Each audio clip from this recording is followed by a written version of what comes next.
Mga kapatid, nang mag-resign si Magalong at ngayon pati si Babe Singson sa ICI, hindi ba't malinaw na hindi ito simpleng pagod o personal reasons?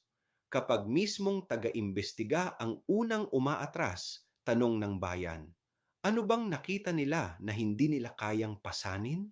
Sa gitna ng flood control scam at iba pang anomalya, lalong lumulubog ang kredibilidad ng investigasyon sa ilalim ni PBBM. At kung ang mga taong dapat nagbabantay ang mismong umaayaw, paano pa maniniwala ang taumbayan na may mangyayari, mga kapatid, ang katotohanan hindi matatakpan kahit pa ang mga bantay ay isa-isang nauupos. Ako, si Padre Jesse Galilea, may pusong Pinoy, kasama mo sa pananalig at pakikibakang panlipunan. Hanggang sa muli, mga kapatid,